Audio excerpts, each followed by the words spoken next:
Apocalipse, capítulo 13. Depois vi um monstro que subia do mar. Ele tinha 10 chifres e 7 cabeças, uma coroa em cada um dos chifres e nomes, que eram blasfêmias, escritos na cabeça. O monstro que vi parecia um leopardo. Os seus pés eram como os de um urso, e a sua boca era como a de um leão. E ao monstro, o dragão, deu o seu poder, o seu trono e grande autoridade. Uma das cabeças do monstro parecia que tinha recebido um golpe mortal, mas a ferida havia sarado. O mundo inteiro ficou admirado e seguiu o monstro. Todos adoravam o dragão, porque ele tinha dado a sua autoridade ao monstro. Eles adoravam também o monstro, dizendo: quem é tão forte como esse monstro? Quem pode lutar como ele? Foi permitido ao monstro se gabar da sua autoridade e dizer blasfêmias contra Deus. E ele recebeu autoridade para agir durante 42 meses. Ele começou a blasfemar contra Deus, contra o seu nome, contra o lugar onde ele mora e contra todos os que vivem no céu. Foi permitido que ele lutasse contra o povo de Deus e o vencesse. E também recebeu autoridade sobre todas as tribos, nações, línguas e raças. Todos os que vivem na terra o adorarão, menos aqueles que, desde antes da criação do mundo, têm o nome escrito no livro da vida, o qual pertence ao Cordeiro que foi morto. Portanto, se vocês quiserem ouvir, escutem bem isso. Quem tem de ser preso, será preso. Quem tem de ser morto pela espada, será morto pela espada. Isso exige que o povo de Deus aguente o sofrimento com paciência e seja fiel. Então vi outro monstro que subia na terra. Ele tinha 2 chifres parecidos com os de um carneiro, mas falava como um dragão. Usava toda a autoridade do primeiro monstro na sua presença. Forçava a terra e todos os que moram nela a adorarem o primeiro monstro, aquele cuja ferida mortal havia sido curada. Esse segundo monstro fez coisas espantosas. Fez com que caísse fogo do céu sobre a terra na presença de todas as pessoas e enganou todos os povos da terra por meio das coisas que lhe foi permitido fazer na presença do primeiro monstro. O segundo monstro disse a todos os povos do mundo que fizessem uma imagem em honra ao outro monstro, que havia sido ferido pela espada e não havia morrido. O segundo monstro recebeu poder para soprar vida na imagem do primeiro, para que ele pudesse falar e matar todos os que não o adorassem. Ele obrigou todas as pessoas importantes e humildes, ricas e pobres, escravas e livres a terem um sinal na mão direita ou na testa. Ninguém podia comprar ou vender a não ser que tivesse esse sinal, isso é, o nome do monstro, ou o número do nome dele. Isso exige sabedoria. Quem é inteligente pode descobrir o que o número do monstro quer dizer, pois o número representa o nome de um ser humano, e o seu número é 666. Apocalipse 14. Depois olhei e vi o Cordeiro em pé no Monte Sião. Com ele estavam 144.000 pessoas que tinham o nome dele e o nome do Pai dele escritos na testa delas. Então ouvi uma voz do céu que parecia o barulho de uma grande cachoeira ou o som de um forte trovão. A voz que ouvi era como a música de harpistas tocando as suas harpas.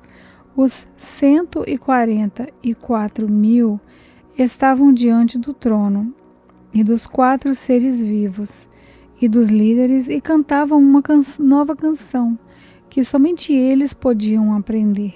De toda a humanidade, eles eram os únicos que tinham sido comprados por Deus. Eram os que se conservavam puros porque não haviam tido relações com mulheres, seguem o Cordeiro aonde ele vai. Entre todos os seres humanos, eles foram comprados e foram os primeiros a serem oferecidos a Deus e ao Cordeiro. Eles nunca mentiram nem cometeram nenhuma falha. Então, vi outro anjo voando muito alto, com uma mensagem eterna do Evangelho para anunciar ao povo da terra, a todas as raças, tribos, línguas e nações. Ele disse com voz forte: temam a Deus e louvem a sua glória, pois já chegou a hora de Deus julgar a humanidade. Adorem aquele que faz o céu, a terra, o mar e as fontes das águas. Um segundo anjo seguiu o primeiro, dizendo: caiu a grande Babilônia. Ela embriagou todos os povos, dando-lhes o seu vinho forte da sua terrível imoralidade. Um terceiro anjo seguiu o segundo, dizendo em voz forte: aqueles que adorarem o monstro e a sua imagem, receberem o sinal da testa ou na mão, beberão o vinho de Deus, o vinho da sua ira, que ele derramou puro na taça do seu furor. Eles foram atormentados no fogo e no enxofre diante dos santos anjos e do Cordeiro. A fumaça do fogo que os atormentava sobe para todo sempre. Ali não há alívio, nem de dia nem de noite, para os que adoram o monstro e a sua imagem, nem para qualquer um que tenha o sinal do nome dele. Isso exige que o povo de Deus aguente o sofrimento com paciência. Esse povo são aqueles que obedeceram os mandamentos de Deus e são fiéis a Jesus. Então, ouvi uma voz do céu que disse: escreva isso. Felizes as pessoas que desde agora morrem no serviço do Senhor. Sim, isso é verdade. Responde o Espírito de Deus.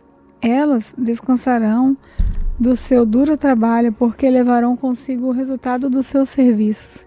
Então olhei e vi uma nuvem branca, na qual estava sentado alguém que parecia um ser humano, com uma coroa de ouro na cabeça e uma foice afiada na mão.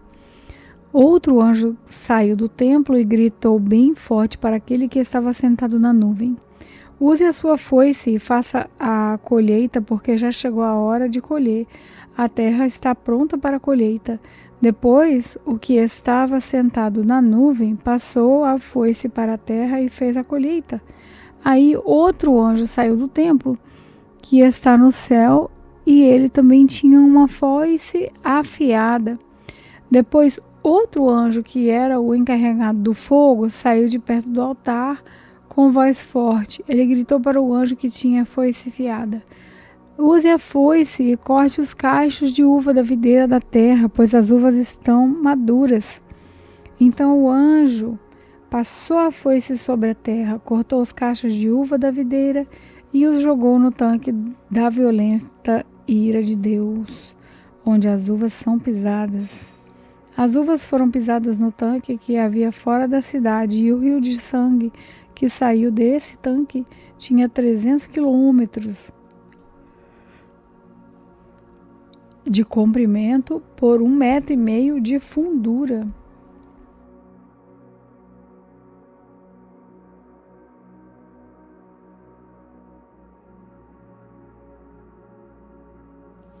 Eu sou a pastora Betânia Friaça, da Lagoinha, Lisboa. Oremos.